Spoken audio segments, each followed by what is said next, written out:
الحمد لله نحمده ونستعينه ونستغفره ونؤمن به ونتوكل عليه ونعوذ بالله من شرور أنفسنا ومن سيئات أعمالنا من يهده الله فلا مضل له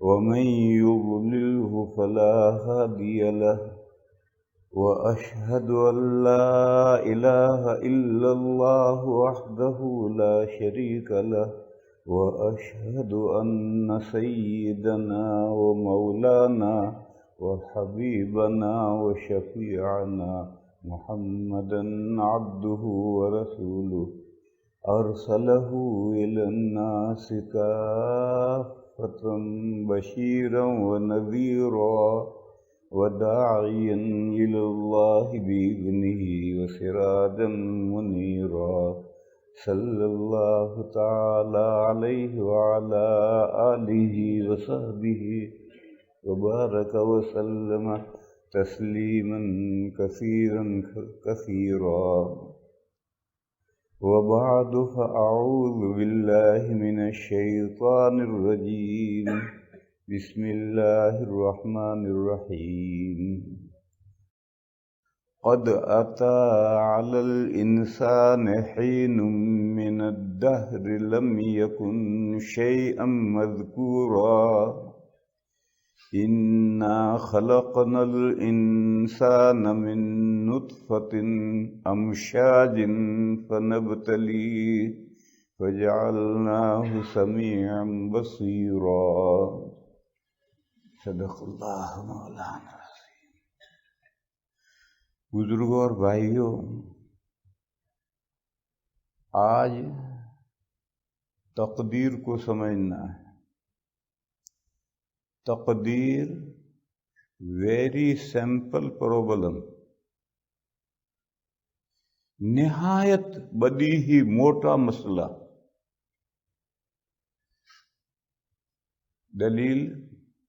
دلیل یہ ہے کہ تقدیر کا ماننا ایمانیات میں ہے، ایمان مفصل میں بھی ہے، اور ایمان مفصل اٹھائی گئی ہے حدیث جبرائیل سے۔ حدیث جبرائیل میں 7 عقیدوں کا بیان آیا ہے کہ ایمان 7 باتیں دل سے ماننے کا نام ایمان ہے۔ میں بیان کروں گا حدیث جبرائیل، ابھی تو بغیر سمجھے سمجھو۔ حدیث جبرائیل میں حضور پاک صلی اللہ تعالی علیہ وسلم نے جبرائیل علیہ السلام کے سوال کے جواب میں پوچھا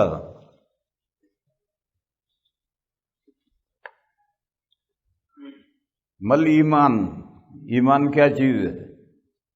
تو حضور نے 7 عقیدے بتائے ہیں کہ یہ 7 باتیں ماننے کا نام ایمان ہے۔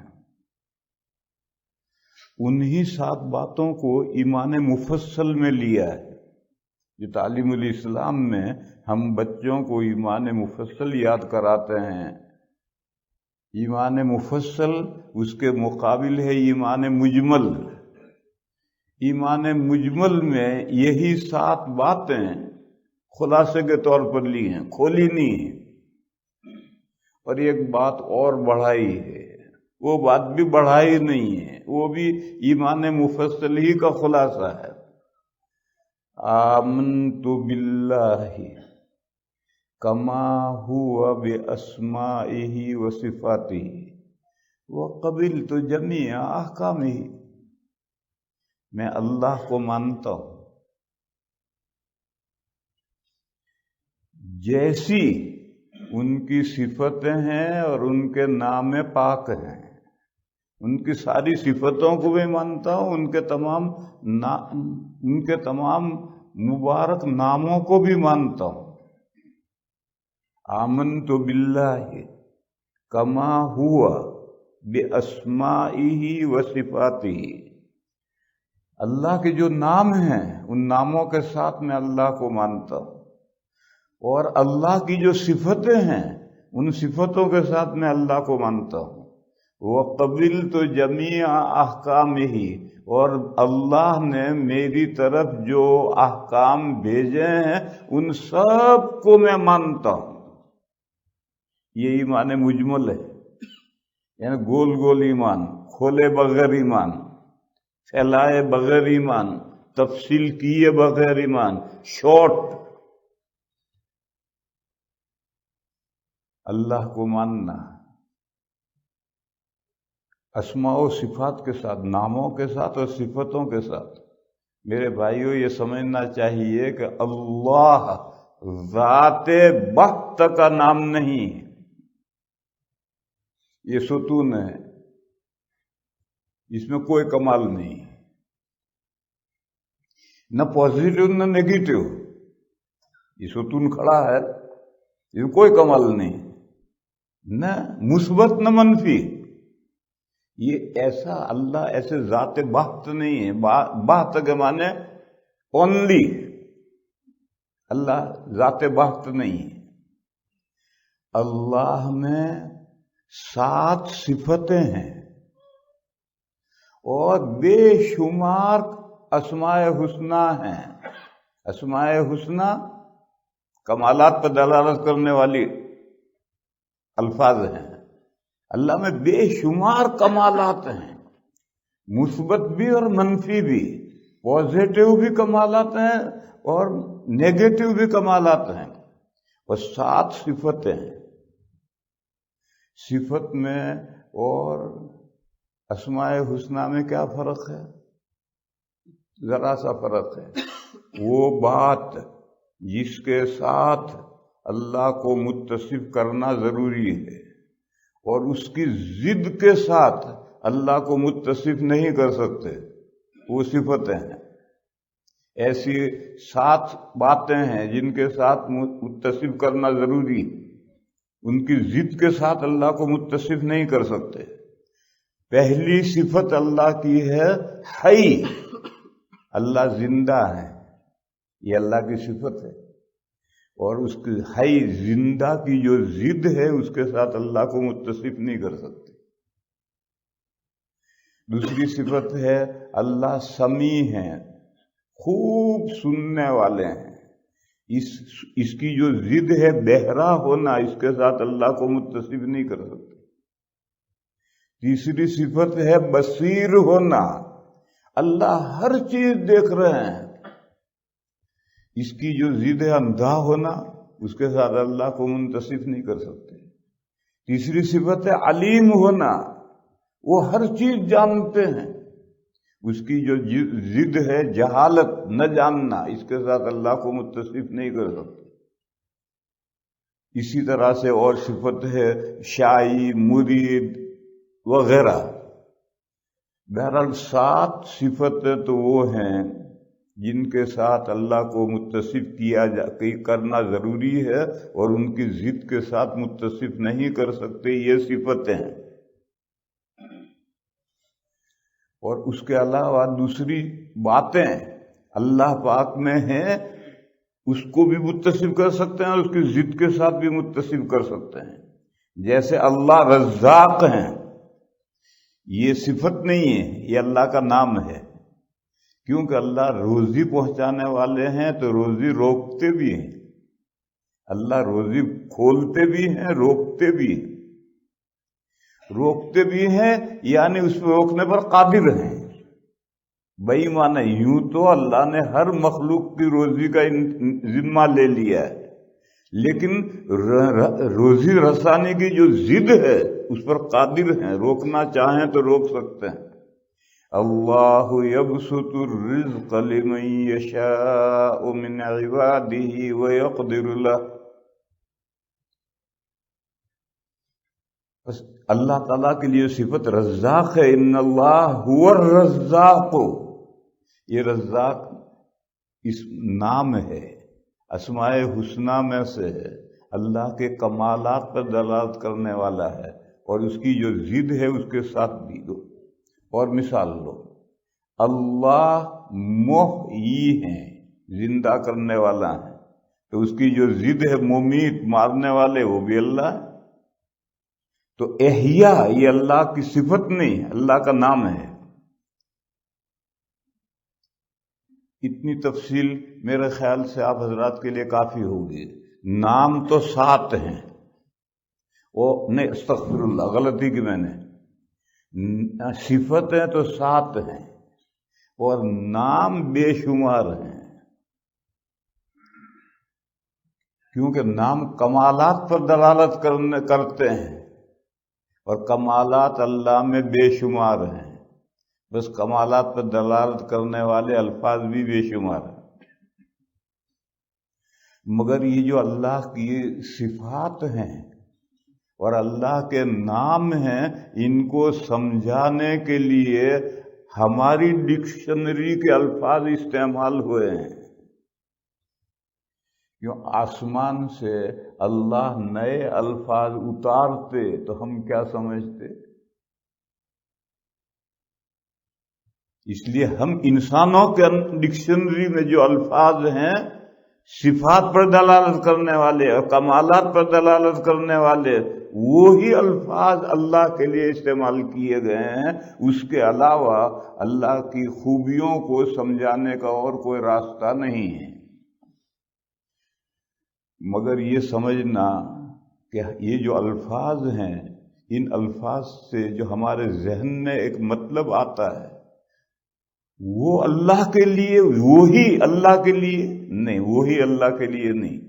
اللہ نے خود قاعدہ بیان کیا ہے، لیس کمثلہ شیء وہو السمیع البصیر، اللہ کے مانند کوئی چیز نہیں ہے اور اللہ خوب سننے والے اور خوب دیکھنے والے ہیں۔ یہ سمیع تو ہمارے لیے لفظ ہے، دیکھنے والے سننے والے ہم سنتے ہیں، بصیر بھی ہمارے لیے لفظ ہے، دیکھنے والے ہم دیکھتے ہیں۔ یہ 2 صفتیں اللہ کے لیے ثابت کی کہ اللہ سمیع ہے، بصیر ہیں، مگر پہلے قاعدہ بتلایا کہ اللہ کے مانند کوئی چیز نہیں، لہذا تم کہیں اللہ کو اپنے جیسا سمیع و بصیر نہ سمجھیو۔ یہ قاعدہ کلیہ ہے، سورہ شورى میں یہ قاعدہ آیا ہے، یہ قاعدہ کلیہ ہے اور سب جگہ یہ قاعدہ جاری ہوتا ہے، تمام صفات میں اور تمام اسماء میں۔ صفات میں یعنی اللہ کے لیے ضروری حالت، صفت کے معنی ضروری حالت، جس حالت سے آدمی جدا ہو ہی نہیں سکتا، اور اسماء کے معنی کمالات پر دلالت کرنے والے الفاظ ہیں۔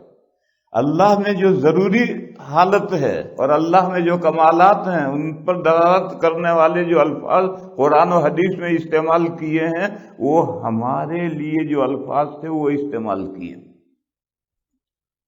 اس کی نظیر ملاحم، قیامت سے پہلے بڑی بڑی جنگیں ہونی ہیں، کشتوں کے پشتے لگیں گے اور یاجوج ماجوج نکلیں گے اور یوں دنگا فساد کریں گے اور ساری دنیا پر یوں قبضہ کریں گے۔ یہ جو فیوچر کے احوال ہیں، نبی پاک صلی اللہ تعالی علیہ وسلم نے ان کو اپنے زبان، اپنے زمانے کے محاورات میں بیان کیا ہے۔ جبھی صحابہ سمجھیں گے اب یاجوج ماجوج نکلیں گے، وہ آسمان کی طرف تیر چلائیں گے، ان کا تیر کیسا ہوگا اللہ جانے کیسا ہوگا۔ جب حضور وہ مضمون بیان کریں گے تو اپنے زمانے کی جو اصطلاح ہے تیر، وہ تیر ہی اصطلاح استعمال کی، لیکن یہ ضروری تھوڑی ہے کہ یاجوج ماجوج کا تیر 1400 سال پہلے جیسا تیر تھا ایسا ہو سکتا ہے وہ میزائل چلائے، ہو سکتا ہے وہ راکٹ بھیجے، ان کا میزائل اور راکٹ تیر جیسے ہی تو جاتے ہیں۔ یہ میں مثال بتلا رہا ہوں کہ فیوچر کی جو بات ہوتی ہے وہ اپنے بیان کرنے والا اپنے زمانے کی اصطلاح میں بیان کرتا ہے، اس کے علاوہ سمجھانے کی کوئی شکل نہیں۔ بس یہ سمجھ لینا کہ یاجوج ماجوج کا تیر ایسا ہی ہوگا جیسا 1400 سال پہلے تیر ہوتا تھا، تو ایسا سمجھنا غلط فہمی ہے۔ اسی طرح سے سمجھو میرے بھائیو، مسائل دو قسم کے ہیں، ایک ہمارے عالم مشاہد جو دنیا ہم دیکھ رہے ہیں اس کی چیزیں ہیں، یہ نیچر مادے سے بنی ہوئی چیزیں، اور ایک دنیا ہے آؤٹ آف نیچر۔ یہ مادی دنیا جہاں ختم ہوتی ہے وہاں سے دوسری دنیا شروع ہوتی ہے آؤٹ آف نیچر، اور وہ کہیں ہے، دور نہیں ہے، وہ ہمارے سامنے ہے، مگر ہمیں دکھائی نہیں دیتی کیونکہ ہمارے کان مادی چیزوں کو سنتے ہیں، ہماری آنکھیں مادیات کو دیکھتے ہیں۔ دیکھو اس ماحول میں پوری ہوا بھری ہوئی ہے، کہاں نظر آتے ہیں آپ کو؟ ہوا کہاں نظر آتی ہے؟ ہوا تو ہے، آپ جب پنکھا آن کرتے ہیں اور پنکھڑیاں ہلتی ہیں تو وہ پنکھڑیاں فضا میں جو ہوا بھری ہوئی اسے تھپڑ مارتی ہیں، تو وہ اگلے کو تھپڑ مارے، وہ اگلے کو تھپڑ مارے، یوں آتی آتی پنکھے کی ہوا ہمیں تھپڑ مارتی ہے، تو ہم کہتے ہیں ہاں ہوا لگی، ہوا لگی یعنی ہوا نے ہمیں تھپڑ مارا۔ ہم بچپن میں ایک کھیل کھیلتے تھے، اب بچے وہ کھیل نہیں کھیلتے، یعنی اس کو مکہ مارا تو وہ اگلے کو مارے گا، وہ اگلے کو مارے گا، وہ اگلے کو مارے گا، آخر تک مکہ جائے گا۔ یہ بچپن میں ہم کھیل کھیلا کرتے تھے، اب بچے نہیں، یہ کھیل نہیں کھیلتے۔ تو ایسے ہی پنکھڑیوں نے ہوا مکہ مارا اپنے قریب ہوا کو، اس نے اگلے کو، اس نے اگلے کو، اس نے اگلے کو، یوں ہوتے ہوتے وہ ہمیں مکہ لگتا ہے تو ہم کہتے ہیں ہوا لگی۔ ہوا لگی نہیں، ہوا کا مکہ لگا۔ اس مجلس میں فرشتے گھیرے ہوئے ہیں، مجلس کو حدیث میں ہے کہ جہاں ذکر کی مجلس ہوتی ہے وہاں فرشتے اس مجلس کو گھیرتے ہیں۔ ذکر کا مطلب لوگ مختصر کر دیتے ہیں، شارٹ کر دیتے ہیں، اللہ اللہ اللہ اللہ اللہ اللہ، بھئی اسی کو ذکر سمجھتے ہیں۔ ارے ذکر تو اللہ کی یاد ہے، تم فقہ کی کتاب پڑھ رہے ہو، حدیث کی کتاب پڑھ رہے ہو، قرآن کا ترجمہ پڑھ رہے ہو، یہ بھی ذکر ہے۔ تو جہاں ذکر کی مجلس ہوتی ہے اس کو فرشتے گھیر لیتے ہیں، اور جنات تو انسان کے تابع ہیں۔ انسان انبیاء جو آدم علیہ السلام سے نبوت کا سلسلہ شروع ہوا تو جنات کو انسان کے تابع کیا ہے، بس وہ پڑھتے بھی ہم ہی سے ہیں، وعظ بھی ہم سے سنتے ہیں۔ بس جنات بھی موجود ہیں، فرشتے بھی مجلس میں موجود ہیں، ہمیں کہاں نظر آتے ہیں؟ ہماری آنکھیں نیچر کی دنیا کو دیکھ سکتی ہیں، مادی دنیا کو دیکھ سکتی ہیں، ہمارے کان مادی دنیا کو آواز کو سنتے ہیں، غیر مادی کو نہیں۔ کبھی کبھی دیکھ لیتے ہیں، فرشتہ نظر آ جاتا ہے، جنات نظر آ جاتا ہے، کبھی کبھی ہاتف غیبی آواز آ جاتی ہے، ہم سن لیتے ہیں، کبھی کبھی ہوتا ہے، لیکن یہ کرامت ہوتی ہے، ورنہ عام طور پر ہمیں جنات اور فرشتے نظر نہیں آتے، حالانکہ وہ یہاں ہیں۔ میرے بھائیو اسی طرح سمجھو کہ جو نیچر کی دنیا ہے یہ ختم ہو کر جسٹ آؤٹ آف نیچر شروع ہوتا ہے، کوئی دہی الگ نہیں ہے، آخرت اسی دنیا کے ساتھ ساتھ چل رہی کلوز، مگر وہ ہمیں نظر نہیں آتی، ہم وہاں کی آوازیں نہیں سنتے۔ ایک حدیث شریف میں ہے کہ قبرستان میں جو مردوں کو عذاب ہوتا ہے اس کو ثقلین کے علاوہ، انسان اور جنات کے علاوہ ہر مخلوق سنتی ہے، بھینس بھی سنتی ہے، مرغی بھی سنتی ہے۔ فرمایا کہ اگر انسان اس کو سن لے، قبرستان میں جو قبروں میں عذاب ہوتا ہے اس کو انسان سن لے تو بے ہوش ہو جائے۔ تو اب عالم قبر، برزخ، وہ ہماری اسی دنیا کا سپلیمنٹری ہے، ضمیمہ ہے۔ ہم جہاں کھڑے ہیں وہیں قبر ہے، وہیں عذاب ہو رہا ہے، ہمیں نظر نہیں آ رہا، ہم نہ سنتے ہیں نہ دیکھتے ہیں۔ کیوں؟ وہ آؤٹ آف نیچر ہے، مردہ پڑا ہوا تو نظر آئے گا، کیونکہ مردہ یہ تو نیچر ہے، مادے سے بنا ہوا ہے، لیکن اس کو جو راحت پہنچ رہی ہے یا اس کو جو تکلیف پہنچ رہی ہے وہ نظر نہیں آئے گی۔ یہ ایک بھائی بیٹھا ہے، ہم اس کو دیکھ رہے ہیں، اس کو دل میں بڑی خوشی ہے۔ کیوں خوشی ہے؟ منگنی ہو گئی ہے، عصر سے پہلے اطلاع آئی تیری منگنی ہو گئی ہے، بڑا دل میں خوش۔ تو میں اس کو تو دیکھ رہا ہوں مگر اس کے دل کی خوشی کو نہیں دیکھ رہا۔ یہ بھائی ہے، خود اللہ نہ کرے اس کا کوئی قریبی انتقال ہو گیا، دل صدمے سے بھرا ہوا، تو میں اسے تو دیکھ رہا ہوں مگر اس کے دل کے صدمے کو نہیں دیکھ سکتا میں، کیونکہ وہ نیچر نہیں ہے، آؤٹ آف نیچر ہے۔ اتنی بات یہ سمجھنے کے لیے کافی ہے کہ ہمارے پاس جو قوا ہیں، کون سی؟ وہ صفات، عقل نہیں، علم نہیں، ہماری جو صفات ہیں، ہم بھی زندہ ہیں، ہم بھی دیکھتے ہیں، ہم بھی سنتے ہیں۔ یہ جو ہماری صفات ہیں یہ محدود ہیں نیچر کی دنیا تک، اس سے آگے نہیں دیکھتی، ورنہ آؤٹ آف نیچر بھی یہی ہے، یہ سامنے ہے، مگر جیسے ہوا نظر نہیں آتی، وہ آؤٹ آف نیچر جنت و جہنم بھی نظر نہیں آتی۔ جب قیامت آ جائے گی اور ہم دوسری زندگی، نیو لائف، جب نئی زندگی ملے گی تو ہماری صفات بھی مضبوط ہو جائیں گی۔ یہ تو آپ نے سنا ہی ہے کہ ہر انسان جب دوبارہ زندہ ہوگا تو آدم علیہ السلام کے قد پر ہوگا۔ آدم علیہ السلام کا قد ہمارے ہاتھوں سے 60 ہاتھ کا تھا، ہمارے ہاتھ سے۔ جب اتنا لمبا آدمی ہے تو موٹا بھی ایسا ہی ہوگا۔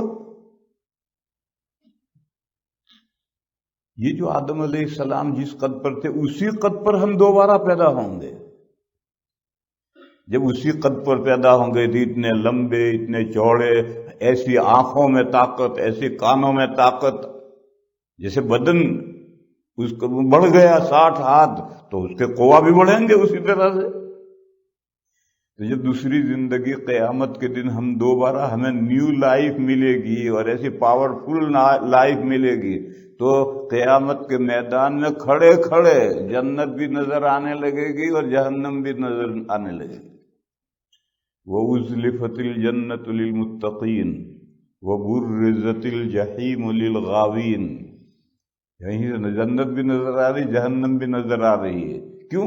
اب آنکھیں پاورفل ہو گئی، کان میں طاقت زیادہ آ گئی ہے۔ خیر میرے بھائیوں، میں مضمون یہ سمجھا رہا ہوں کہ ہم اس دنیا میں اللہ کی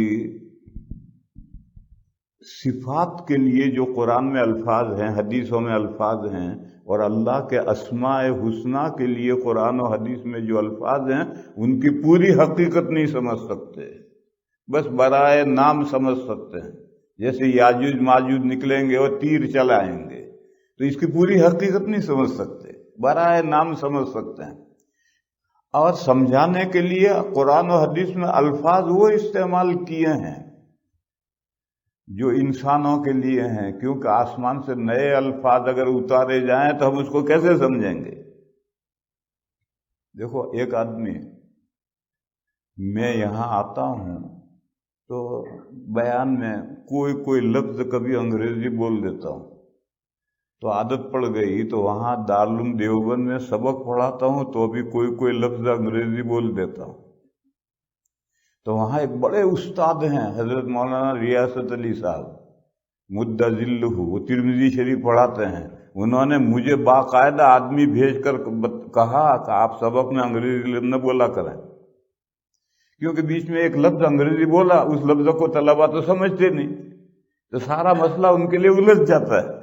میں تو یہ سمجھتا ہوں کہ میں نے یہاں میں انگریزی لفظ بولوں گا تو اس کو سب لوگ بہتر سمجھیں گے، اور وہاں وہ لفظ میں نے بولا، طلبہ لفظ کو تو سمجھے نہیں، تو پھر میں بہت کوشش کر کے، کوئی انگریزی لفظ زبان سے نہیں نکلنا چاہیے اردو بولتے ہوئے، جیسے یہ انگریزی لفظ وہ نہیں سمجھ سکتے کیونکہ وہ انگریزی نہیں جانتے، پر ایسے آسمان سے الفاظ آتے تو ان الفاظ کو ہم کیا سمجھتے؟ دوسری زبان کے الفاظ ہوتے یا عربی ہی کے الفاظ ہوتے لیکن ہماری لغت کے نہ ہوتے تو ہم ان کو کیسے سمجھتے؟ اور اللہ کی صفات کو بیان کرنا بھی ضروری ہے، اسماء حسنہ کو بیان کرنا بھی ضروری ہے۔ اللہ ستون کی طرح سے ذات بحت نہیں ہے، اور اللہ بے کمال نہیں ہے، بے شمار کمالات کا مجموعہ ہے، ان کمالات کو سمجھانا ضروری ہے۔ دیکھو اللہ کا کمال ہے، وہ تمام مخلوقات کو روزی پہنچاتے ہیں۔ جس کا اس پر اعتقاد اور عقیدہ ہے وہ اللہ سے دعا کرے گا، یا اللہ ارزقنی، مجھے روزی عنایت فرمائی۔ اور جو اللہ کی یہ صفت جانتا ہی نہیں وہ اللہ سے کیوں دعا کرے گا اللہ مجھے روزی عطا فرمائی؟ بلکہ جو اللہ کی یہ صفت نہیں جانتا وہ گنگا جمنا کو رزاق سمجھے گا، وہ سورج چاند کو رزاق سمجھے گا، گورنمنٹ کو رزاق سمجھے گا۔ جب ہمارے پاس کام نہیں ہوتا تو گورنمنٹ ہمیں سپورٹ دیتی ہے، رزاق گورنمنٹ۔ پہلے اسی طرح گورنمنٹ کو رزاق سمجھ جا رہا۔ فرعون کا یہی دعویٰ تھا کہ میں تمہارا رب ہوں، پروردگار ہوں، پالتا پوستا ہوں۔ تو اب یہ چاند سورج کو رب بنا لیا، گنگا جمنا کو رب بنا لیا، بادشاہ کو رب بنا لیا۔ یہ شرک کہاں سے آئے گا؟ جب اللہ کو رزاق نہیں مانتا تو یہ صورت پیدا ہوگی۔ جس کا ایمان ہے کہ رزاق اللہ ہے، اور عالم اسباب میں اللہ رزق سبب کے ذریعے سبب سے پہنچاتے ہیں، یہ اعتقاد ہے۔ تو دکان کر رہا ہے، کام کر رہا ہے، نفع ہو رہا ہے، تو وہ سمجھتا ہے کہ اللہ روزی دے رہے ہیں، اور اللہ دکان کے راستے سے روزی دے رہے ہیں۔ اور دوسرا پڑوسی نیبر وہی دکان کر رہا ہے، اس کو نفع نہیں ہو رہا، تو وہ سمجھ رہا ہے کہ اللہ نے میرے لیے نفع مقدر نہیں کیا، اس لیے مجھے نفع نہیں ہو رہا، اور میرے پڑوسی کے لیے نفع مقدر کیا ہے۔ تو سبب کے راستے سے بس سورج چاند، سورج سے پھل اور کھیتیاں پکتی ہیں، سورج کی دھوپ سے پھل اور کھیتیاں پکتی ہیں، اور چاند سے پھل اور کھیتیوں میں مٹھاس پیدا ہوتی ہے، پھولوں میں خوشبو پیدا ہوتی ہے۔ گنگا جمنا کھیتیوں کو سیراب کرتے ہیں اور اس سے اناج پیدا ہوتا ہے جو ہم کھاتے ہیں۔ گورنمنٹ اس کا انتظام کرتی ہے، جہاں ندیاں نہیں ہوتی وہاں ڈیم باندھ کر کے پانی لے جاتی ہیں، زمینوں کو سیراب کرتی ہیں تاکہ غذا پیدا ہو۔ یہ سب اسباب ہے۔ جو جانتا ہے کہ رزاق اللہ ہے، اور اللہ جو رزق ہے وہ گھر اوپر سے پاڑ کر 56 کروڑ گھر میں ڈال دیے لیکھا، ایسا نہیں کرتے اللہ۔ اوپر سے گھر پھٹا، 56 کروڑ مٹھی بھر کر ڈال دیے گھر میں، اللہ نے لے کھاتا رہا بیٹھا بیٹھا، ایسا اللہ نہیں کرتے۔ اللہ نے 3 قسم کی مخلوقیں پیدا کی ہیں۔ جمادات پیدا کیے ہیں، ان کو زمین سے انرجی کی ضرورت نہیں، یہ پتھر ہیں، پہاڑ کھڑا ہے، یہ جمادات ہیں، ان کو انرجی نہیں چاہیے، تو پہاڑوں کی جڑیں نہیں ہیں، پتھر کی جڑ نہیں ہوتی۔ اور نباتات اللہ نے پیدا کیے ہیں، زمین سے اگنے والی چیزیں پیدا کی ہیں، ان کو انرجی چاہیے زمین سے، اور ٹانگیں نہیں ہیں، تو اللہ نے ان کو جڑیں دی، وہ جڑیں زمین میں چلی جاتی ہیں، اور اندر سے انرجی اٹھا کر کے تنے کو، پتوں کو، پھلوں کو، پھولوں کو انرجی پہنچاتی۔ کیونکہ اگر یہ جڑیں نہیں دیں گے اللہ تعالیٰ تو یہ درخت چل کر کہاں جائیں گے؟ ان کے ٹانگیں تو ہیں نہیں، تو ٹانگیں نہیں ہیں تو جڑیں دی۔ اور کمال ہے اللہ کا، جیسے آم کی جڑیں ہوتی ہیں بہت نیچے تک گئی ہوئی، تاڑ کی اور کھجور کی اتنی لمبی جڑیں نہیں ہوتی ہیں، چھوٹی چھوٹی اتنی ہوتی ہیں، مگر وہ انرجی اٹھاتی ہیں اور 20 فٹ اوپر پہنچاتی ہیں۔ اور ناریل کے اندر 500 گرام، ہر ناریل میں 500 گرام پانی ہے، وہ پانی یہاں سے زمین سے اٹھا کر پہنچتا ہے۔ تو ایک مخلوق اللہ نے ایسی بھی بنائی ہے، اور دوسری مخلوق اللہ نے ایسی بنائی کہ وہ اس کو ٹانگیں دی، اور ٹانگیں دے کر کے اس کی ضروریات مہیا کی۔ گھاس کھانے والی مخلوق اللہ نے پیدا کی تو جنگل کے جنگل چراگاہ سے بھر دیے، گھاسیں خود اگائی۔ اب بھینسوں کو ٹانگیں دی، ہرن کو ٹانگیں دی، بکری کو ٹانگیں دی، اٹھو کھڑے ہو اور چلو ڈھونڈو تمہاری گھاس کہاں ہے۔ اب ان کی ذمہ داری ہے وہ گھاس ڈھونڈ کر چلیں۔ کوئی کاٹ کر لا کر یہاں ڈالے گا، ٹھیک ہے ڈالے، ٹھیک ہے، لیکن ضروری نہیں ہے، تمہیں خود کھڑا ہونا ہے اور ٹانگوں میں چل کر کے گھاس ڈھونڈنی ہے۔ اللہ نے درندے پیدا کیے، شیر چیتے پیدا کیے جو گوشت کھاتے ہیں، ان کو ٹانگیں دی۔ جب رات ہو جائے اٹھو نکلو، دن میں نہیں، دن میں اگر درندے نکلیں گے تو لوگ پریشان ہو جائیں گے، لہذا دن میں درندے کچھاڑوں میں چھپے رہو، لیٹے رہو، اور جب لوگ گھروں میں جا کر لیٹ جائیں اب تم نکلو۔ تو کیسا قدرت کا نظام ہے۔ دن میں درندے نہیں نکلتے، پہاڑوں میں کھوہوں میں چھپ جاتے ہیں، کیوں؟ لوگ نکلے ہیں، کھیتوں میں جگہ جگہ لوگ ہیں، اگر یہ درندے بھی نکلیں گے تو کیسے کام چلے گا۔ اور جب شام کو لوگ گھروں میں جا کر چھپ گئے اب درندے تم نکلو اور اپنی روزی تلاش کرو۔ کہاں ملے گی روزی؟ اسی گھاس کے اندر تمہیں خرگوش ملے گا، پکڑو اور کھاؤ۔ اب وہ گھاس نہیں کھائیں گے، وہ گھاس میں ڈھونڈتے ڈھونڈتے خرگوش ملے، ہرن مل گیا، اب اسے پکڑیں گے اور کھائیں گے۔ اور اللہ نے ایک مخلوق ایسی بنائی ہے جس کو ٹانگیں بھی دی ہیں، اور اس سے زیادہ کمال دیا ہے کہ وہ ٹانگوں سے اٹھے چلے اور اپنی روزی خود پیدا کرے، کھیتی کرے، دکانداری کرے، مزدوری کرے اور اپنی روزی خود پیدا کرے۔ اللہ نے اس کو اتنی عقل و فہم دی، لہذا اسے اپنے پیروں پر کھڑا ہونا ہے اور روزی کے اسباب مہیا کرنے ہیں، اور روزی کے اسباب مہیا کرنے کے بعد اسے روزی ملے گی، مگر دیں گے اللہ۔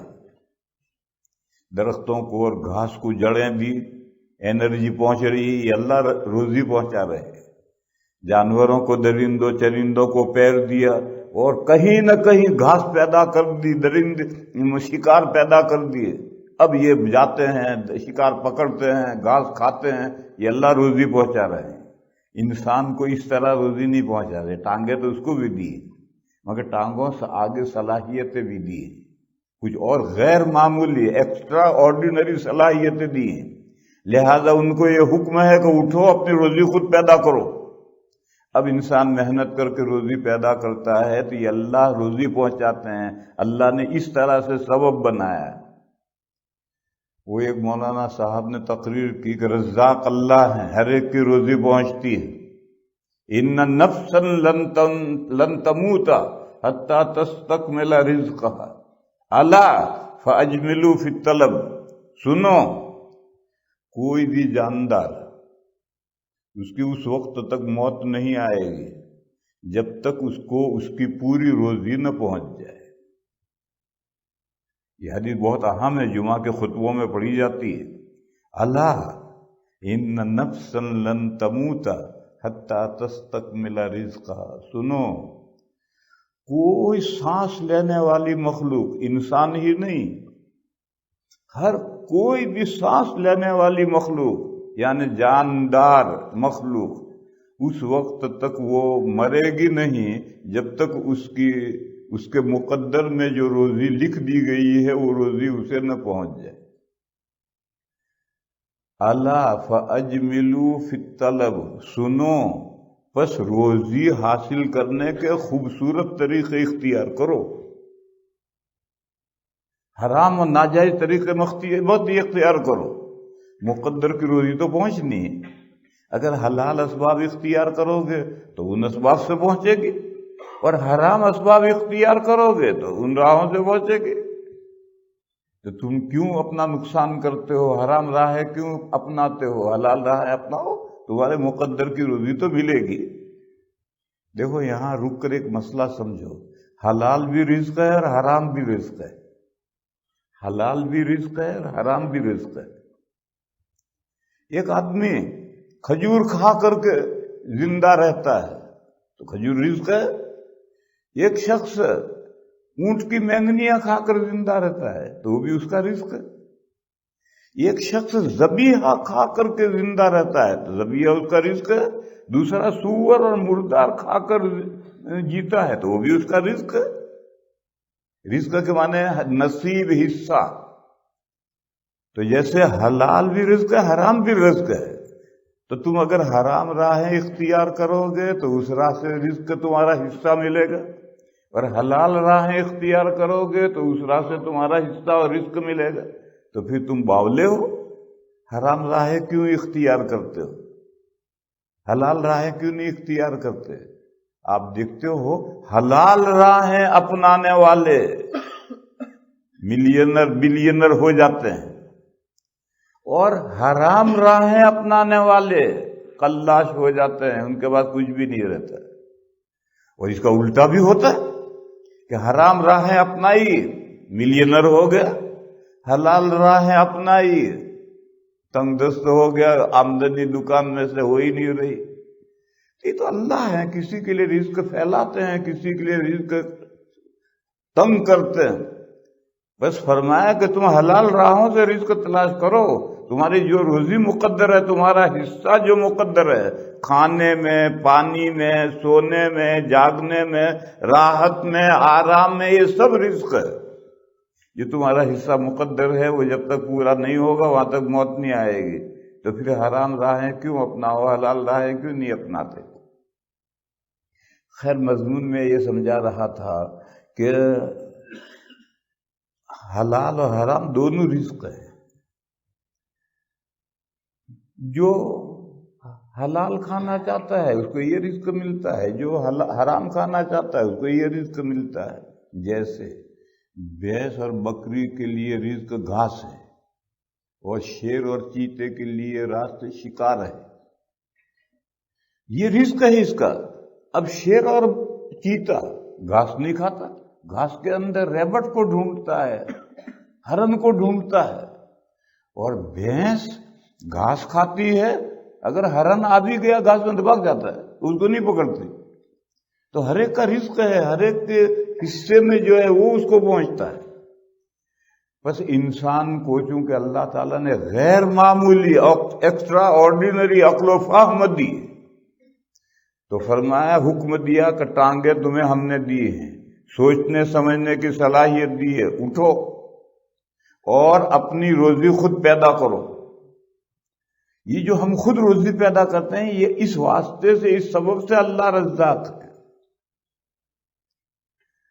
تو میں سمجھا یہ رہا تھا کہ جو اللہ کی صفات کو سمجھے گا وہ اللہ ہی کو معبود مانے گا، اور وہ اللہ کی صفات کو جو نہیں سمجھے گا وہ ایرے غیرے نتھو خیرے کو رزاق مان لے گا، معبود مان لے گا۔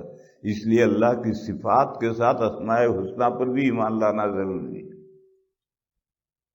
اور ایک اور مثال لے لو، زندہ اللہ کرتے ہیں، مارتے اللہ ہیں، یہ ہمارا ایمان ہے۔ اور جو اس کو نہیں جانتا یا نہیں مانتا، جانتا ہی نہیں ہے کہ اللہ ہی زندہ کرتے ہیں، مارتے ہیں، جانتا ہی نہیں، یا جانتا ہے تو مانتا نہیں، تو وہ یہ سمجھے گا کہ میں زندہ کرتا ہوں، مارتا ہوں۔ حضرت ابراہیم علیہ السلام نے قوم کی مندر میں ساری مورتیاں توڑ ڈالی اور بڑی مورتی کو چھوڑ دیا اور کلاڑا اس کے کندھے پر لٹکا دیا۔ قوم جب میلے سے واپس آئی تو مندر میں خداؤں کا برا حال دیکھا، خداؤں کا برا حال تھا، سب کی، کسی کے ٹانگ ٹوٹی ہے، کسی کے کان کٹا ہوا ہے، کسی کے ناک کٹی ہوئی ہے، سب کی ستیہ ناش ہو گیا ہے۔ اور جو بڑا بت تھا وہ کلڑا لیے کھڑا ہے، اس کو نہیں توڑا۔ اب قوم اتنی بے وقوف تو نہیں تھی، انہوں نے انڈیکیٹر دیا تھا کہ یہ جو بڑا ہے کلڑا لیے کھڑا ہے، اس نے چھوٹے خداؤں کو مارا ہے، پٹا ہے، اب تم سب مل کر اسے پیٹو۔ مگر قوم اتنی بے وقوف نہیں تھی کہ یہ سمجھے کہ اس بڑے نے سب کو مارا ہے، تو آپس میں مشورہ ہوا کہ بھئی یہ ہمارے خداؤں کا ستیہ ناش کس نے کیا؟ تو لوگوں نے کہا کہ ایک جوان فتح جس کا نام ابراہیم ہے، اس کو ہم نے مورتیوں کی برائی کرتے ہوئے سنا ہے، وہ اپنے وعظ اور تقریروں میں یہ بار بار کہتا ہے یہ خدا نہیں ہے، یہ خدا نہیں ہے۔ تو لوگوں نے کہا پھر لاؤ بلا کر، وہ میلے میں نہیں آیا تھا، پیچھے رہا تھا۔ اب شبہ قوی ہو گیا کہ وہ میلے میں نہیں آیا تھا، پیچھے رہا تھا، گاؤں میں وہ اکیلا تھا، تو ہو سکتا اس نے یہ مورتیوں کی گت بنائی ہو، اسے لوگوں کے سامنے لاؤ، سب کے سامنے پوچھو۔ بلائے کہ ابراہیم السلام پوچھا، اَأَنْتَ فَعَلْتَ هَذَا بِآلِهَتِنَا یا ابراہیم، ابراہیم یہ ہمارے خداؤں کی بری گت تو نے بنائی ہے؟ تو ابراہیم علیہ السلام نے ڈائریکٹ جواب نہیں دیا، انڈائریکٹ جواب دیا۔ کبھی کبھی یس یا کہنا مناسب نہیں ہوتا، بس یس کہنے کے بجائے یا کہنے کے بجائے انہوں نے انڈائریکٹ جواب دیا۔ یہ کہا یہ بڑا کھڑا ہے، اس سے پوچھو، یہ چھوٹوں کو جو بجایا ہے وہ تو جس نے بھی بجایا ہے، یہ بڑا کھڑا ہے، فاسألوہم، یہ جو چھوٹے مرے پڑے ہیں، زخمی پڑے ہیں، ان زخمیوں سے پوچھو تمہیں کس نے مارا؟ قال بل فعلہ، جواب دیا ابراہیم نے کہ کیا ہے اس کو، یا جملہ پورا ہو گیا، فاعل غائب، کیا ہے اسے کسی کرنے والے نے، جھوٹ نہیں ہوا، توریہ ہوا۔ فاسألوہم، یہ جو زخمی پڑے ہیں ان سے پوچھو، اگر یہ بولتے ہوں تو انہوں نے کہا یہ تو بولتے نہیں، تو حضرت نے فرمایا لا لطف ہے تمہاری عقل پر، جو بولتا بھی نہیں ہے اس کو تم نے خدا بنا رکھا۔ پھر مشورہ ہوا کہ ابراہیم کو ختم کرنا ہے اور بری طرح سے ختم کرنا ہے، اس طرح سے ختم کرنا ہے کہ ساری دنیا کو عبرت ہو جائے اور کبھی ہمارے خداؤں پر کوئی ہاتھ نہ ڈالے۔ یہ تو پبلک کا کام نہیں ہے، اس کے لیے تو گورنمنٹ سے سہارا لینا پڑے گا، ایسی سخت سزا تو گورنمنٹ دے گی، پبلک تو دو چار تھپڑ مار دے۔ تو قوم ابراہیم علیہ السلام کا مقدمہ بادشاہ کے پاس لے گئے کہ ابراہیم نے ہمارے خداؤں کا یہ حال کیا۔ اب گورنمنٹ سزا دے گی، تو نمرود نے حضرت ابراہیم کو بلایا، اب بلا کر کے مقدمہ چلانا پڑے گا، پہلے جرم ثابت ہو جائے تو پھر جو سزا دینی ہو دے۔ تو بادشاہ نے بلا کر سوال کیا کہ ابراہیم، یہ جن کو تو نے توڑا ہے مورتیوں کو، توڑنے کا مطلب ہے کہ تو ان کو خدا نہیں مانتا، تو تیرا خدا ہے کون؟ تو حضرت ابراہیم نے کہا میرا خدا وہ ہے جو جلاتا اور مارتا ہے، انہی کو مارا، میں خدا نہیں ان کا، میرا خدا وہ ہے جو جلاتا اور مارتا ہے، اور میں نے جو ان کو ٹانگیں توڑی ہیں تو میں تو سبب بنا، اصل تو اللہ تعالیٰ جلاتے ہیں اور مارتے ہیں۔ تو وہ عقل کا بے وقوف کہنے لگا یہ کام تو میں بھی کرتا ہوں، اور ایک بے گناہ جا رہا تھا، اس کو بلایا، ادھر آ، جلاد کو حکم دیا تلوار گردن اڑا، تلوار ماری گردن ایک طرف کا، دیکھ میں نے مار دیا۔ اور جیل خانے میں ایک کی پھانسی کی سزا ہو گئی تھی، بلایا، اس کو بلاؤ، بلایا اور کہا جا تیری چھٹی، کہا دیکھو یہ پھانسی کی سزا ہوئی تھی میں نے جلا دیا۔ تو ابراہیم علیہ السلام نے سوچا کہ اس کوڑ مغز کو کیسے سمجھایا جائے کہ جلانا اور مارنا یہ نہیں ہے، جلانے اور مارنے کی حقیقت تو کچھ اور ہے، یہ بات اس کو کیسے سمجھا دی جائے۔ اور مناظرہ جب ہو، دو آدمیوں میں مقابلے میں گفتگو ہو، تو پھر وہاں بحث مناسب نہیں ہوتی، دو ٹوک بات۔ تو حضرت ابراہیم نے فوراً دلیل بدلی اور کہا کہ میرا رب وہ ہے جو روزانہ مشرق سے سورج نکالتا ہے، مغرب میں ڈوباتا ہے۔ اگر تیرا دعویٰ ہے کہ تو خدا ہے تو تو مغرب سے نکال کر مشرق میں ڈوبا۔ حضرت ابراہیم علیہ السلام کی یہ دلیل سن کر کے ہکا بکا رہ گیا نمرود، کوئی جواب نہیں دے سکا۔ اور کھسیانی بلی کھمبا نوچے، بلی جب کتے کا مقابلہ نہیں کر سکتی تو بھاگتی ہے اور کھمبے کو پنجہ مارتی ہے۔ تو بادشاہ نے حکم دیا پوری قوم کو کہ سوختہ جمع کرو، جلانے کی لکڑی جمع کرو۔ تو پورے ملک نے 6 مہینے تک سوختہ جمع کیا، آگ لگائی۔ اب 6 مہینے میں کتنا جلانے کی لکڑی جمع ہوئی ہوگی، آگ لگائی۔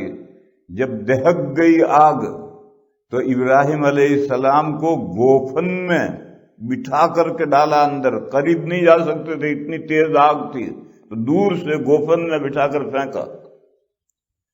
گوفن اب رہے نہیں۔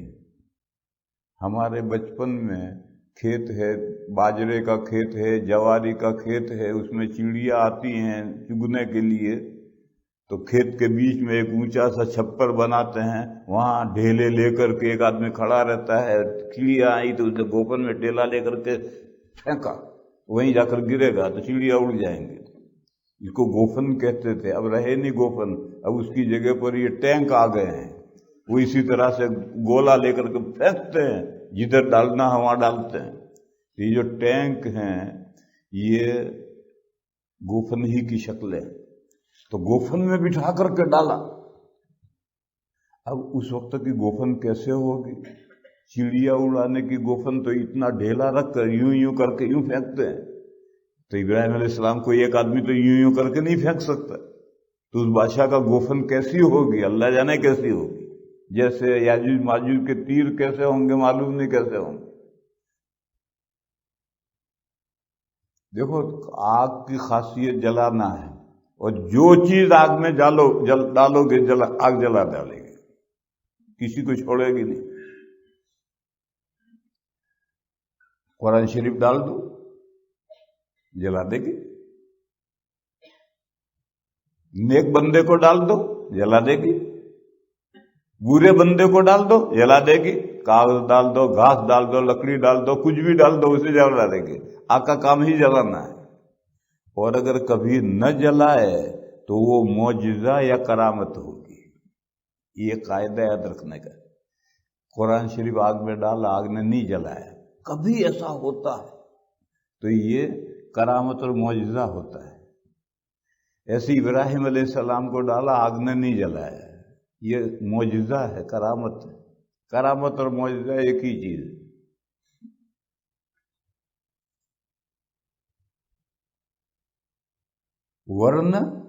ورنہ ایسے انبیاء گزرے ہیں کہ ان کو آرے سے چیر کر 2 ٹکڑے کر دیے، بنی اسرائیل نے ان کے آرے سے چیر کر 2 ٹکڑے کر دیے۔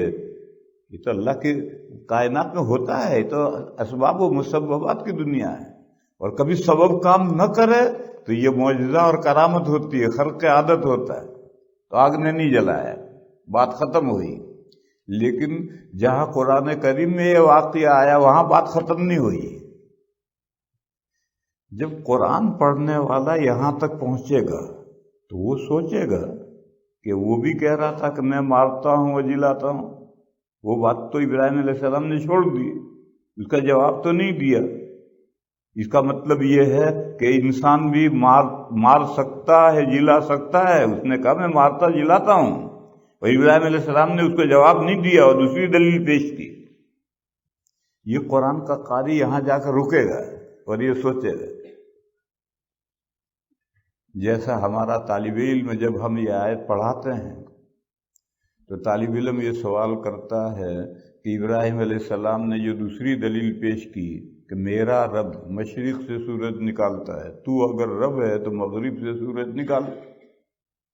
تو ہمارا طالب علم سوال کرتا ہے کہ نمرود یہ کہہ سکتا تھا کہ روزانہ مشرق سے سورج میں نکالتا ہوں؟ ابراہیم تیرا کوئی اور رب ہے تو اس سے کہہ آئندہ کل مغرب سے سورج نکالے، وہ ایسا کہہ سکتا تھا۔ تو ہم طالب علموں سے کہتے ہیں نمرود تیرے جتنا بیوقوف نہیں تھا۔ وہ یہ جو انبیاء کے منکرین ہوتے ہیں وہ جہدوا بہا واستیقنتھا انفسہم، وہ دل ان کے یقین کرتے ہیں اور انکار کرتے ہیں۔ تو ابراہیم سمجھتا تھا کہ اگر میں نے ایسا کہا تو ابراہیم تو مصلی بچھائے گا، 2 رکعت پڑھے گا، ہاتھ اٹھائے گا، یا اللہ کل مغرب سے سورج نکلے، مغرب سے نکلے گا، پھر میں کیا کروں گا؟ تو خیر جیسا ہم ان کو سمجھاتے ہیں کہ اگر نمرود ایسا کہتا تو ابراہیم تو دعا کرتے، مغرب سے اگلے دن مغرب سے سورج نکلتا، پھر کیا کرتا وہ؟ اس لیے وہ ایسا کہہ نہیں سکتا تھا۔ وَبُہِتَ الَّذِي كَفَرَ، وہ ہکا بکا رہ گیا کہ کیا کہوں۔ اسی طرح قرآن کا قاری جب یہاں پہنچے گا تو سوچے گا کہ حضرت ابراہیم کی دلیل کو نمرود نے توڑ دیا اور یہ کہا کہ میں زندہ کرتا ہوں، میں مارتا ہوں۔ ابراہیم علیہ السلام نے اس کا جواب نہیں دیا،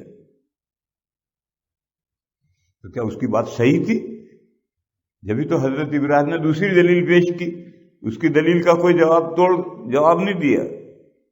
اس لیے یہاں جب پہنچے تو اللہ تعالیٰ نے 2 واقعے ذکر کیے اور قاری قرآن کو سمجھایا کہ دیکھو مارنا جلانا ان واقعات میں جو ہے یہ مارنا جلانا ہے۔ نمرود نے جو ایک کو قتل کیا، ایک کو چھوڑ دیا، یہ مارنا جلانا نہیں ہے۔ فرمایا او کالذی مر علی قریۃ، یہ مارنا جلانا ہے یا یہ بیت المقدس اجڑا؟ بائبل والے کہتے ہیں کہ حضرت دانیال، یہ نام قرآن میں حدیث میں نہیں آیا، قرآن و حدیث میں 25 انبیاء کے نام آئے ہیں، لہذا ان پر تو ایمان لانا ہے ناموں کی تعین کے ساتھ۔ اور قرآن میں یہ ہے کہ اللہ نے ان کے علاوہ بہت سے انبیاء بھیجے ہیں جن کا قرآن میں تذکرہ نہیں کیا ہے، ان پر ایمان لانا ہے بالاجمال، نام کی تعین کے ساتھ نہیں۔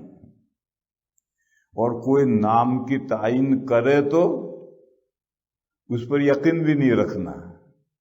جیسے بائبل میں بہت سے انبیاء کے نام ہیں، جیسے دانیال ایک نبی کا نام ہے، تو قرآن و حدیث میں ان کا نام نہیں آیا تو ہم ان کو نبی اس نام کے ساتھ نبی نہیں مانیں گے۔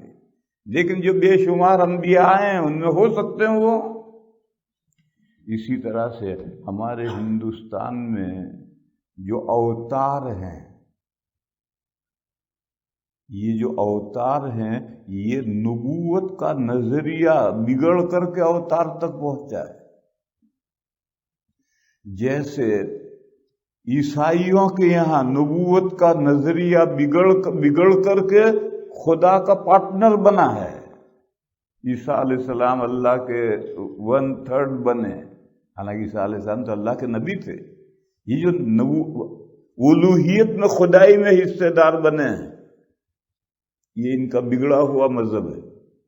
ایسے ہندوؤں کے یہاں یہ جتنے اوتار ہیں یہ سب انبیاء ہیں، اور ان انبیاء کو انہوں نے بڑھایا اور بڑھا کر کے اللہ کا بیٹا، اللہ کا بیٹا نہیں، اللہ کا روپ، اوتار مانے روپ، ان کو اللہ کا روپ کر دیا کہ اللہ ہی دنیا میں آئے اور وہ انسانی شکل بن کر کے کسی ماں کے پیٹ سے اللہ پیدا ہوئے اور دنیا میں لوگوں کی اصلاح کی اور پھر مر کر کے چلے گئے۔ پھر جب دوبارہ زمانہ بگڑا تو پھر اللہ بچہ بن کر کسی عورت سے پیدا ہوئے۔ یہ جو اوتار کا نظریہ ہے، روپ، یہ نبوت کا بگڑا ہوا سلسلہ ہے۔ اللہ تعالیٰ نبیوں کے ذریعے سے لوگوں کی اصلاح کرواتے ہیں، تو انہوں نے اس کو بگڑتے بگڑتے یوں کر لیے، اور عیسائیوں نے بگڑتے بگڑتے رسول کو خدائی میں شریک کر دیا، اور یہودیوں نے رسولوں کا کوئی حصہ ہی نہیں رکھا۔ یہودیوں کے یہاں موسیٰ علیہ السلام کی کوئی حیثیت نہیں ہے۔ 20-25 سال پہلے میں ایک سینیگوگ دیکھنے گیا تھا، یہودیوں کی نماز دیکھنے گیا تھا بولٹن کے قریب میں۔ نماز انہوں نے پڑھی، ہمارے لیے انہوں نے کرسیاں ڈالی تھی، ہم 3 آدمی تھے، بیٹھ گئے، انہوں نے نماز پڑھی، ہم نے دیکھی۔ نماز کے بعد ہماری ان سے گفتگو ہوئی امام سے، تو میں نے اس سے جو سوالات کیے تھے اس میں ایک سوال یہ تھا کہ موسیٰ علیہ السلام کے بارے میں تمہارا کیا اعتقاد ہے؟ تو اس نے فٹ سے جواب دیا، اونلی ٹیچر، صرف معلم۔ تو موسیٰ علیہ السلام کی حیثیت گھٹا دی، معلم تو سبھی ہوتے ہیں جو مدرسے میں بیٹھ کر پڑھاتے ہیں۔ اور ابھی 1 ہفتہ پہلے لندن میں پورے یورپ کا جو سب سے بڑا ربائی ہے، میں اس سے ملنے کے لیے گیا، تو میں نے اس سے جو چند باتیں پوچھی، اس سے میں نے ایک بات یہ پوچھی کہ دیکھو بھئی، ہم اللہ تک پہنچنا چاہیں تو کوئی واسطہ نہیں چاہیے، یہ مضمون سمجھو۔ میں نے اس ربائی سے کہا کہ ہم اللہ تک پہنچنا چاہیں کوئی واسطہ نہیں چاہیے۔ یہ جو کہتے ہیں کہ بیعت کے بغیر نجات نہیں ہوگی، یہ غلط ہے۔ یہ جو کہتے ہیں لوگ کہ پیر چاہیے، بیعت کے بغیر نجات نہیں ہوگی، یہ بات غلط ہے۔ اگر بیعت کے بغیر نجات نہیں ہوگی تو تمام صحابہ مرد اور عورتیں حضور سے بیعت کیوں نہیں تھے؟ تمام صحابہ، تمام صحابیات حضور سے بیعت نہیں تھے، خاص صحابہ اور خاص صحابیات بیعت تھی۔ تو یہ جو نظریہ ہے کہ اللہ تک پہنچنے کے لیے وسیلہ چاہیے، وسیلے کے بغیر نہیں پہنچ سکتے، بے شک وسیلہ چاہیے، لیکن وسیلے کا مطلب کیا ہے؟ وسیلہ تو کہتے ہیں آپ کنویں پر کھڑے ہیں، پانی تک پہنچنا ہے تو ڈول رسی چاہیے، یہ وسیلہ ہے۔ ڈول رسی کے بغیر آپ پانی تک نہیں پہنچ سکتے۔ وسیلہ کے معنی واسطے کے ہیں، تو وسیلے کا مطلب کیا ہے؟ قرآن کریم میں صرف ایک جگہ لفظ وسیلہ آیا ہے، سورہ مائدہ میں، یا ایھا الذین آمنوا اتقوا اللہ وابتغوا الیہ الوسیلۃ وجاہدوا فی سبیلہ لعلکم تفلحون۔ اے وہ لوگوں جو ایمان لائے، اللہ سے ڈرو، یعنی اللہ کے احکام کی مخالفت مت کرو۔ اللہ سے ڈرنے کا یہ مطلب ہے، محبت کا ڈرنا ہے، خوف کا ڈرنا نہیں ہے۔ اور اللہ تک پہنچنے کا وسیلہ ڈھونڈو، اللہ تک پہنچنے کا ذریعہ سبب تلاش کرو۔ یہاں وسیلہ کے معنی اعمال صالحہ کرو۔ پہلے کا اللہ سے ڈرو۔ اللہ سے ڈرنے کا مطلب یہ ہے کہ شریعت میں جو کام حرام کیے گئے ہیں وہ کام مت کرو۔ پھر دوسرا پہلو ہے اللہ کی طرف وسیلہ ڈھونڈو، یعنی اعمال صالحہ کرو۔ پازیٹو نیگیٹو دو اعتبار سے 2 حکم ہیں، اتقوا اللہ یعنی حرام ناجائز کاموں سے بچو، اور اللہ تک پہنچنے کا سبب ڈھونڈو یعنی اعمال صالحہ کرو۔ نیک کاموں میں مثال خاص طور پر وجاہدوا فی سبیلہ، اللہ کے راستے میں دشمنان اسلام سے لوا لو، لعلکم تفلحون، تاکہ تم کامیاب ہو جاؤ۔ کامیابی چاہیے تو ایمان تو تمہارے پاس ہے، اے وہ لوگ جو ایمان لائے۔ اب تمہیں کرنا کیا ہے؟ منفی پہلو سے اللہ سے ڈرنا ہے، جو کام اللہ نے حرام ناجائز کیے ان سے بچنا ہے، اور مثبت پہلو سے اللہ کی طرف پہنچنے کا وسیلہ ڈھونڈنا ہے، یعنی اعمال صالحہ کرنا ہے۔ اعمال صالحہ میں مثال کے طور پر خاص عمل صالح وہ لوگ جو مسلمانوں کو ستاتے ہیں یا اسلام کی گاڑی میں روڑا اٹکاتے ہیں، ان کا سر پھوڑو، ان کو ہٹاؤ سامنے سے تاکہ اسلام کی گاڑی رواں دواں ہو جائے، مسلمانوں کو کوئی نہ ستائے۔ یہ اللہ کے راستے میں دشمنان اسلام سے لوہا لو، اتنا کرو گے تو تم کامیاب ہو۔ بس ایک جگہ وسیلے کا لفظ آیا ہے اور وہ اعمال صالحہ کے معنی میں آیا ہے۔ یہ سب باتیں میں نے اس ربائی سے نہیں کہی تھی، میں نے تو اسے اتنا کہا تھا کہ بندہ اللہ تک پہنچنا چاہے تو کوئی واسطے کی ضرورت نہیں، ایمان لاؤ، نیک عمل کرو، ڈائریکٹ اللہ تک پہنچو۔ لیکن اللہ بندوں تک کوئی پیغام بھیجنا چاہیں تو بلا واسطہ نہیں بھیج سکتے۔ قرآن کریم میں ہے ما کان لبشر ان یکلمہ اللہ، اللہ کسی بشر سے، انسان سے رو در رو باتیں کریں، بشر میں اتنی طاقت نہیں ہے۔ تو اللہ جو پیغام بندوں کے پاس بھیجیں گے تو بیچ میں واسطہ چاہیے۔ اللہ سے پیغام لیں گے جبرائیل، فرشتہ لے کر، اور فرشتہ لا کر نبی کو وحی پہنچائے گا، پھر نبی سارے انسانوں تک وہ وحی پہنچائے گا، واسطہ چاہیے۔ تو میں نے اس سے پوچھا کہ آپ تمہاری جو تورات ہے، توراہ، یہ موسیٰ علیہ السلام کے ذریعے آئی اور تم موسیٰ علیہ السلام کو تو اونلی معلم کہہ رہے تھے کہ اونلی ٹیچر، تو واسطہ تو تم مانتے نہیں، تمہارے کلمے کا دوسرا جز تو ہے ہی نہیں، لا الہ الا اللہ تو ان کے یہاں ہے، الفاظ نہیں ہے، یہ مضمون ہے، مگر دوسرا جز کلمے کا ان کے پاس ہے ہی نہیں، موسیٰ رسول اللہ ہے ہی نہیں۔ تو میں نے کہا کہ تمہارے پاس یہ تورات آئی کیسے؟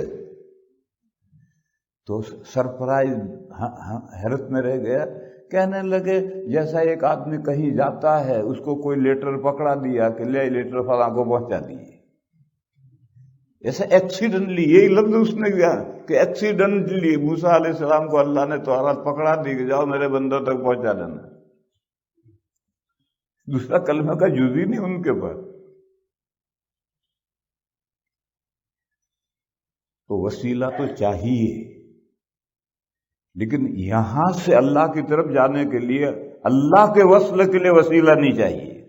اور جو خیال ہے کہ پیر کے بغیر اللہ تک کوئی نہیں پہنچ سکتا، وہ غلط خیال ہے۔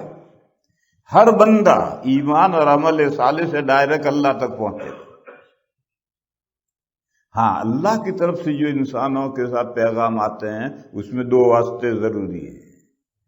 اللہ سے پیغام انسان رو در رو نہیں لے گا، فرشتہ لے گا، فرشتہ رو در رو پیغام لے گا، اور پھر فرشتہ رو در رو پیغام نبی کو پہنچائے گا۔ اب نبی انسانوں تک پیغام پہنچائے گا، اسی لیے محمد الرسول اللہ ضروری ہے، اور اسی لیے فرشتوں پر ایمان لانا ضروری ہے، جنات پر ایمان لانا ضروری نہیں ہے۔ بے ایمانہ کہ قرآن میں جنات کا ذکر آیا ہے، بس اگر کوئی جنات کو نہیں مانتا تو ان آیات کا انکار ہوگا، اس اعتبار سے تو ضروری ہے، لیکن فی نفس سے ہی جنات پر ایمان لانا ضروری نہیں ہے۔ دیکھو زمین میں کتنی ہی مخلوقات ہیں، سب مخلوقات پر ایمان لانا کوئی تھوڑی ضروری ہے، جنات بھی ایک مخلوق ہے، مگر قرآن کی آیتوں میں جنات کا ذکر ہے، بس اگر کوئی جنات کو نہیں مانتا تو ان آیات کا انکار لازم آئے، اس اعتبار سے ضروری ہے۔ پھر میرے بھائیو، اسی ذیل میں یہ مضمون بھی سمجھو، جو میں نے قاعدہ بتلایا کہ اللہ کی صفات اور اسماء حسنہ، اسماء حسنہ کا ترجمہ ہے بہترین نام، اچھے اچھے نام۔ یہ صفات اور اسماء انسانوں کی ڈکشنری میں سے الفاظ اٹھا کر اللہ اپنے لیے صفات ثابت کرتے ہیں، نام خوبیاں ثابت کرتے ہیں، اور قاعدہ کہہ دیا کہ لیس کمثلہ شیء، اللہ کے مانند کوئی چیز نہیں ہے۔ اب سمجھو، قرآن میں ہے اللہ کا ہاتھ بیعت کرنے والوں کے ہاتھوں پر۔ بیعت رضوان ہو رہی تھی حدیبیہ میں، تو حضور صحابہ سے بیعت لے رہے تھے، تو فرمایا کہ ید اللہ فوق ایدیہم، یہ جو بیعت کرنے والے صحابہ ہیں ان کے ہاتھوں کے اوپر اللہ کا ہاتھ ہے۔ قرآن کریم میں ہے کل شیء ہالک الا وجہہ، ہر چیز کو ایک دن ختم ہونا ہے علاوہ اللہ کے چہرے کے۔ اب یہ ہاتھ اور چہرہ یہ تو ہمارے لیے الفاظ ہیں، ان لفظوں کو اللہ نے اپنے لیے ثابت کیا۔ بس اللہ کا بھی ہاتھ ہے اور چہرہ ہے، مگر یہ سمجھنا کہ ہمارے ہاتھ جیسا اللہ کا ہاتھ ہے، ہمارے چہرے جیسا اللہ کا چہرہ ہے، تو یہ سمجھنا غلطی ہوگی۔ جیسے یاجوج ماجوج تیر چلائیں گے تو تیر چلائیں گے، لیکن یہ سمجھنا کہ ان کا تیر ہمارے تیر جیسا ہوگا، یہ سمجھنا غلط فہمی ہے۔ بس اللہ کے لیے ہاتھ ہے، چہرہ ہے، مگر ان کا ہاتھ اور چہرہ ہمارے ہاتھ اور چہرے جیسا نہیں ہے۔ پھر اللہ کا ہاتھ کیسا ہے، اللہ کا چہرہ کیسا ہے، وہ اللہ ہی بہتر جانتے ہیں، ہم نہیں جانتے۔ جیسے یاجوج ماجوج کا تیر کیسا ہوگا وہ وقت بتائے گا، ابھی ہم نہیں جانتے وہ تیر کیسا ہوگا۔ تو اللہ کا ہاتھ اور چہرہ تو ہے، مگر کیسے کا جواب ہمارے پاس نہیں ہے۔ جب ہمارے پاس جواب نہیں ہے تو اس معاملے میں سوچنا ہی غلط ہے۔ جس چیز کی حقیقت ہم پا نہیں سکتے اس کو سوچنے سے فائدہ کیا ہے؟ اسی طرح کی ایک آیت ہے قرآن کریم میں، 7 جگہ پر یہ مضمون آیا ہے کہ اللہ تعالی جل شانہ تخت شاہی پر متمکن ہوئے، براجمان ہوئے، جم کر بیٹھے۔ 7 جگہ پر یہ آیت آئی۔ بعض لوگ یہ سمجھتے ہیں کہ جیسا میں کرسی پر بیٹھا ہوں اور کرسی میری جگہ ہے، اس طرح سے اللہ تعالیٰ عرش پر بیٹھے ہیں اور عرش ان کی جگہ ہے۔ بعض لوگ ایسا سمجھتے ہیں، یہ سمجھنا صحیح نہیں ہے۔ لیکن میرے بھائیو، عرش ماننا ہے۔ قرآن میں 5 جگہ پر عرش کا ذکر آیا ہے، اور عرش کے ساتھ اللہ کا تمکن بھی ماننا ہے۔ 7 جگہ پر یہ مضمون آیا ہے، لیکن عرش اللہ کا مکان نہیں ہے، جگہ نہیں ہے۔ کیوں؟ زمانہ اللہ نے پیدا کیا ہے، مکان اللہ نے پیدا کیا ہے، عرش اللہ نے پیدا کیا ہے۔ تو سوال ہوگا جب عرش پیدا نہیں ہوا تھا تب اللہ کہاں تھے؟ لہذا عرش کو اللہ کا مکان نہیں ماننا۔ پھر قرآن میں 7 جگہ جو آیت آئی، اس کا کیا مطلب؟ ہاں وہ مطلب سنو۔ 7 جگہ ایک خاص سیاق اور سباق میں آیت آئی ہے، یعنی اس سے پہلے بھی ایک مضمون ہے، بعد میں بھی ایک مضمون ہے۔ جمعہ کے دن جو سورت پڑھتے ہیں، سورہ الف لام میم سجدہ، جو 21ویں پارے میں ہے، اس میں ہے اللہ الذی خلق السماوات والارض فی 6 ایام ثم استوى علی العرش یدبر الامر ما لکم من دونہ من ولی ولا شفیع افلا تتذکرون۔ فرمایا تمہارا پروردگار وہ ہے جس نے آسمانوں کو اور زمینوں کو 6 ادوار میں، پیریڈ میں پیدا کیا۔ جب آسمان و زمین بن کر تیار ہو گئے تو اللہ تعالیٰ تخت شاہی پر متمکن ہوئے۔ آسمان و زمین کے تمام معاملات کا اللہ انتظام کر رہے ہیں، یدبر الامر، اللہ ہی تمام آسمان و زمین کے معاملات کا انتظام کر رہے ہیں۔ لہذا تمہارے لیے اللہ کے سوا کوئی کارساز بھی نہیں ہے، کوئی سفارش کرنے والا بھی نہیں۔ افلا تذکرون، تمہاری سمجھ میں نہیں آتی بات؟ مخ معافی، کھوپڑی خالی ہے، اتنی موٹی بات بھی نہیں سمجھتے؟ یہ کفار سے کہا جا رہا ہے۔ ہندو یہ کہتے ہیں کہ دولت کا خدا لکشمی، بارش کا خدا فلاں، چیچک کا خدا فلاں۔ اگر چیچک سے بچنا ہے اس خدا کی پوجا کرو، بارش چاہیے اس خدا کی پوجا کرو، دولت چاہے لکشمی کی پوجا کرو۔ اور وہ کہتے ہیں کہ جیسے بہت بڑا ملک ہے اور بہت بڑا کارخانہ ہے تو ایک آدمی خود نہیں چلا سکتا، اس کا ڈپارٹمنٹ بناتا ہے اور اس کا مینیجر بنا دیتا ہے اور ان کو اختیار، تھوڑا بہت اختیار دیتا ہے۔ لہذا اس ڈپارٹمنٹ کا کوئی ملازم باس سے کوئی چیز چاہے تو اپنے مینیجر کو پہلے راضی کرو، وہ تمہاری درخواست کے اوپر سفارش کرے گا تو باس مانے گا ورنہ نہیں مانے گا۔ ایسے اللہ نے اپنی کائنات کے حصے کر کے خدا بنا رکھے ہیں، اپنے اپنے شعبے کے خدا کی بندگی کرو تو اللہ تک پہنچو گے، ورنہ اللہ تک ڈائریکٹ نہیں پہنچ سکتے۔ قرآن کریم میں نے 7 جگہ اس جگہ تردید کی ہے کہ یہ غلط ہندوؤں کا خیال ہے۔ آسمان اور زمینوں کو 6 ادوار میں اللہ ہی نے پیدا کیا ہے، پھر تخت شاہی پر اللہ جم کر بیٹھے ہیں اور پوری کائنات کا براہ راست انتظام اللہ کر رہے ہیں، کوئی ڈپارٹمنٹ نہیں بنائے، کوئی مینیجر نہیں بنائے۔ بس تمہارا نہ کوئی کارساز ہے نہ سفارشی ہے، کارساز بھی اللہ ہے، سفارشی بھی اللہ کی اجازت کے بغیر کوئی سفارش نہیں کر سکتا۔ اتنی موٹی بات تمہاری سمجھ میں نہیں آتی، افلا تذکرون۔ اب میرے بھائیو سمجھو،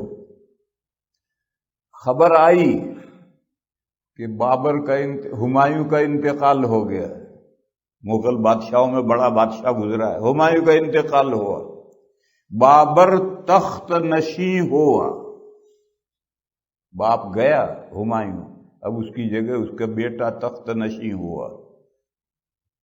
تو کیا مطلب ہے اس محاورے کا؟ کیا بابر کے پاس تخت شاہی ہے؟ پہلے اب تو ختم ہو گئے، اب تو چیئرمین بننے لگے، لیکن پہلے تخت نشین ہوتے تھے تو تخت ہے۔ اور بابر اس تخت پر جب دربار کرتا ہے تو اس سے اس کا تعلق بھی ہوتا، بیٹھتا بھی ہے، لیکن وہ تخت بابر کا مکان نہیں ہے کہ وہیں بیٹھا رہتا ہے، ایسا ماننا غلطی ہے۔ تب بابر تخت نشین ہوا، اس کا مطلب ملک کا کنٹرول بابر نے سنبھالا، باپ گیا اور بیٹے نے ملک کا کنٹرول سنبھالا۔ لیکن یہ سمجھنا کہ تخت شاہی ہے ہی نہیں، یا اس تخت شاہی کے ساتھ بابر کا کوئی تعلق کبھی قائم ہی نہیں ہوتا، ایسا سمجھنا غلطی ہے۔ لیکن ایسا سمجھنا کہ بابر ہر وقت اس تخت پر ہی بیٹھا رہتا ہے، ایسا سمجھنا بھی غلطی ہے۔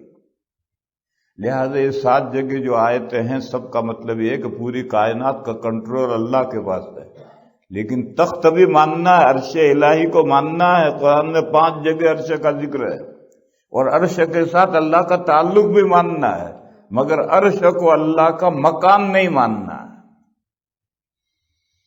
یہی حال ہر صفت میں، کہ تمام صفتوں کے لیے جو الفاظ ہے وہ تو انسانوں کی ڈکشنری کے الفاظ ہیں، بس ان الفاظ سے جو سمجھ میں آتا ہے وہ بے عینی ہی نہیں ماننا۔ اللہ کے شائن شان ماننا ہے کہ اللہ کا عرش کے ساتھ کیسا تعلق ہے، اللہ کے شائن شان تعلق ہے، جیسا ہم تخت پر بیٹھتے ہیں، کرسی پر بیٹھتے ہیں، ایسا تعلق مراد لینا صحیح نہیں۔ تو میرے بھائیو، اتنا گھڑی تو 9:15 بجائی ہے، امام صاحب اونچے نیچے ہو رہے ہیں کہ یہ پتہ نہیں کب پورا کرے گا۔ اصل مضمون میں یہ سمجھا رہا تھا کہ حدیث جبرائیل میں سے ایمان مفصل نکالا ہے، اس میں 7 عقیدے، اور اسی ایمان مفصل میں سے ایمان مجمل نکالی ہے، اس کے لیے کوئی دلیل نہیں ہے، اسی ایمان مفصل میں سے ایمان مجمل ہے۔ آمنت باللہ کما ہوا باسمائہ و صفاتہ وقبلت جمیع احکامہ، میں اللہ کو مانتا ہوں، جو بھی اللہ کی صفتیں ہیں، جو بھی اللہ کے نام ہیں، سب کے ساتھ مانتا ہوں، اور اللہ نے جو احکام بھیجے ہیں سارے احکام میں قبول کرتا ہوں۔ وہ تفصیل سے ایمان مفصل ہے، اس میں تقدیر کا ذکر ہے، 7 عقائد میں تقدیر کا ذکر ہے، اس تقدیر کو سمجھانا ہے، لیکن وہ ایک دن میں تھوڑی سمجھ میں آئے گا، اس کے لیے کئی دن خرچ کرنے پڑیں گے. اب تو افطار کا وقت ہونا ہے، تیاری کرو بھائی افطاری کی. کل باقی مضمون کل سمجھائیں گے، ابھی تقدیر شروع نہیں کی. بھائی اتنا بتلایا کہ تقدیر پر ایمان لانا ویری امپورٹنٹ. بچہ ہو، بوڑھا ہو، دیہاتی ہو، شہری ہو، پڑھا لکھا ہو، جاہل ہو، ہر ایک کو تقدیر پر ایمان لانا ہے. اور ایمانیات میں ایسا پیچیدہ مسئلہ ایمانیات میں نہیں لیا جا سکتا ہے. ایمانیات میں تو وہ مسئلہ لیں گے جو ویری سمپل ہر کوئی سمجھ سکے، اس کو ایمانیات میں لیں گے. لہذا تقدیر کے بارے میں جو خیال ہے کہ بہت مشکل ہے، کچھ نہیں مشکل ہے، بہت آسان ہے، کل انشاءاللہ سمجھاؤں گا. وآخر دعوانا الحمدللہ.